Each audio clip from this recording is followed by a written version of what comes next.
تو ذرا میں سمیت ہم سب سوچیں، سوچنے کا مقام ہے، ہم کتنی والدین کی خدمت کر رہے ہیں؟ آیا ہم والدین کو بوجھ سمجھ رہے ہیں یا ان کی خدمت کر رہے ہیں؟ قرآن کیا فرماتا ہے ان کے لیے؟ وَاخْفِضْ لَهُمَا جَنَاحَ الذُّلِّ، اے والدین کے لیے تو اپنے پر ہی بچھا دے، والدین کے لیے جی ٹی روڈ بن جا، پر بچھانا نہ سمجھ آئے کہ جس طرح وہ چاہے تیرے اوپر گزر جائیں۔ حدیث پاک کے اندر آتا ہے، آپ علیہ الصلوۃ والسلام نے فرمایا، یہ حدیث قدسی ہے، کئی مرتبہ بتایا، حدیث قدسی اس کو کہتے ہیں کہ الفاظ بھی اللہ کی طرف سے، معنی اور مطلب بھی اللہ کی طرف سے۔ اور عام جو حدیث ہوتی ہے اس کا مطلب یہ ہوتا ہے کہ معنی تو کیا ہے، اس کا مفہوم اللہ کی طرف سے ہوتا ہے، لیکن اس کے جو الفاظ ہوتے ہیں رسول اللہ صلی اللہ علیہ وسلم اپنی زبان مبارک سے بتا دیتے ہیں۔ اور حدیث قدسی کا کیا مطلب ہے کہ براہ راست الفاظ بھی کس کے ہیں؟ اللہ کے ہیں۔ اللہ نے خود کلام فرمایا، کیا؟ رضیت ربی فی رضی الوالد وسخط ربی فی سخط الوالد۔ فرمایا اللہ رب العزت کی رضامندی اگر کوئی چاہتا ہے کہ میں اللہ کو راضی کر لوں، وہ تسبیح کھڑکانے کے اندر نہیں، وہ تلاوات کے اندر نہیں، وہ عبادات کے اندر نہیں، یہ چیزیں اپنی جگہ پر برحق کرنی ضرور ہیں یہ، لیکن اللہ نے فرمایا اگر میری رضامندی چاہتا ہے تو میں تجھے ملوں گا۔ تیرے جو مجازی رب ہیں، اگر حقیقی رب کو تلاش کرنا چاہتا ہے تو یہ بوڑھا اور بوڑھی یہ تیرے مجازی رب ہیں، ان کے قدم دھو کر پی، میں خدا راضی ہو جاؤں گا۔ رضیت ربی فی رضی الوالد وسخط ربی فی سخط الوالد۔ اگر والدین راضی تو فرمایا رب بھی راضی، اگر والدین ناراض اور اللہ بھی ناراض۔ وَقَضَىٰ رَبُّكَ أَلَّا تَعْبُدُوا إِلَّا إِيَّاهُ وَبِالْوَالِدَيْنِ إِحْسَانًا۔ اللہ نے سب سے پہلے اپنا حق بیان فرمایا اور اپنے حق کے ساتھ ساتھ کیا فرمایا کہ دوسرے نمبر پر، پہلے نمبر پر میں ہوں تیرا حقیقی رب، پہلے میرا حق ادا کر کہ لا تشرکوا بی شیئا، میرے ساتھ کسی چیز کو شریک نہ ٹھہرا۔ اور دوسرے نمبر پر کیا فرمایا؟ وَبِالْوَالِدَيْنِ إِحْسَانًا، اس بوڑھی اور بوڑھے کے ساتھ حسن سلوک کر۔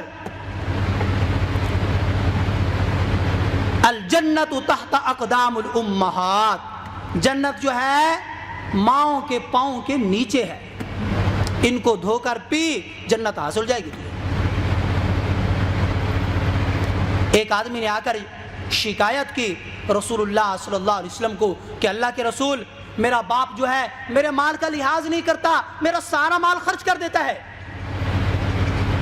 میں کماتا ہوں، میری کسی چیز کا احترام نہیں کرتا، سب کچھ کھا جاتا ہے۔ تو آپ علیہ الصلوۃ والسلام نے کیا فرمایا؟ انت ومالک لابیک، او کما قال علیہ الصلوۃ والسلام، فرمایا تو اور تیرا مال سب کچھ تو اپنے والد کی ملکیت میں ہے، اس کی مرضی جدھر چاہے خرچ کرے، اس کی مرضی چاہے اڑا دے۔ یہ ہیں والدین، یہ ہے تحفہ۔ حضرت حسن بصری رحمت اللہ علیہ لوگوں کو سمجھاتے تھے بھائی جو مر جائے اس پر رونا نہیں رونا چاہیے۔ واقعہ یہ ہوا کہ حضرت کی والدہ فوت ہو گئی، حضرت حسن بصری رحمت اللہ علیہ کی جب والدہ فوت ہوئی تو زاروں قطار رو رہے ہیں، آنسو ہیں۔ مریدین نے پوچھا، حلقہ احباب نے پوچھا، حضرت یہ کیا؟ ہمیں تو آپ درس دیتے ہیں، کیا اپنے موتا پر نہ رویا کرو، آج خود آپ رو رہے۔ فرمایا بھائی میں اپنی اماں کو نہیں رو رہا، میں اماں کو نہیں رو رہا، کس کو رو رہا ہوں؟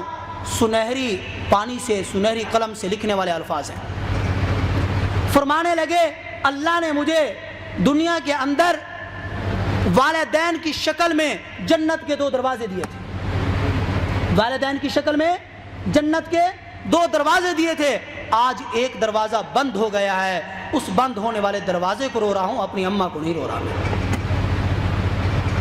قدر زر گر بھی داند، قدر جوہر را جوہر، موتی کی قدر موتی والا جانتا ہے، سونے کی قدر سنیار جانتا ہے، والدین کی قدر وہ جانتے ہیں جن کے والدین دنیا سے چلے گئے ہیں۔ غنیمت سمجھے والدین کو، یہ سایہ ہیں ہم پر۔ جب یہ زہری آنکھ بند کریں گے اس وقت ہماری یہ حقیقی آنکھ کھلے گی، تب پتہ چلے گا کہ والدین کیا چیز ہے؟ کیا انبیاء کو بھی کوئی بد دعا لگتی ہے؟ ذرا سوچ کر بتاؤ، انبیاء کو بھی کوئی بد دعا لگتی ہے؟ لیکن ذرا دیکھو، غالباً حضرت موسیٰ علیہ السلام ہیں، جب ان کی والدہ وفات پا گئی، بھئی ہر کسی نے جانا ہے، انتقال فرما گئی، تو جب چل رہے تھے گھر سے نکلے تو ٹھوکر لگی، گر گئے، غیب سے آواز آئی، اے موسیٰ پیغمبر، پہلے جب تو گھر سے نکلتا تھا پیچھے تیری اماں بیٹھی تھی، تیرے لیے دعائیں کرتی تھی، خیر خیریت سے واپس آ جاتا تھا، آج تیری اماں دنیا سے چلی گئی ہے، آج وہ ہاتھ بند ہو گئے ہیں جو تیرے لیے دعا کریں گے، اس لیے ہر قدم کو ذرا پھونک پھونک کر سنبھل کے قدم رکھنا۔ والدین یہ تحفہ ہے، والدین چاہے مشرک کیوں نہ ہوں، کافر کیوں نہ ہوں، قرآن پاک کیا فرماتا ہے؟ وَصَاحِبُهُمَا فِي الدُّنْيَا مَعْرُوفًا، اے دنیا کے اندر رہ کر ان کا ساتھ دے، دستور کے مطابق کھانا پینا دے، ان کو دستور کے مطابق ان کو کپڑے دے۔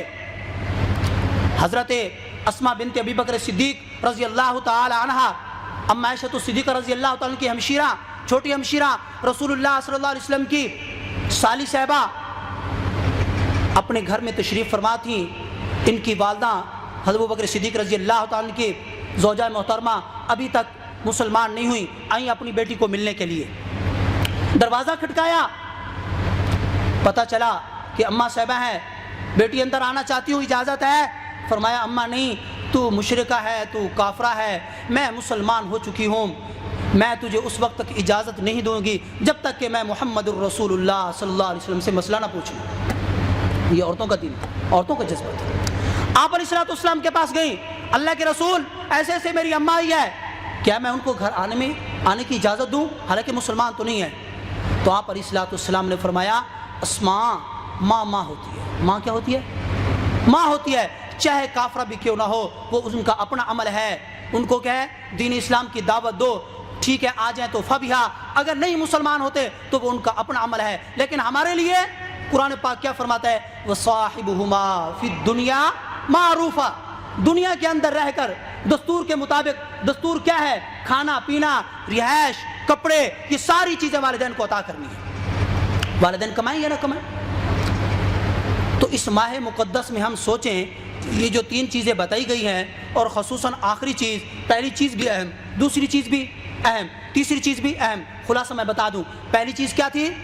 کہ جو اس ماہ میں اپنی بخشش نہ کرائے وہ بھی تباہ و برباد، جو اس ماہ جو کیا ہے رسول اللہ صلی اللہ علیہ وسلم کی ذات پر درود پاک نہ پڑے وہ بھی تباہ و برباد، جو کیا ہے والدین کو پائے اور ان کی خدمت کر کے جنت نہ حاصل کر سکے وہ بھی کیا ہے؟ تباہ و برباد۔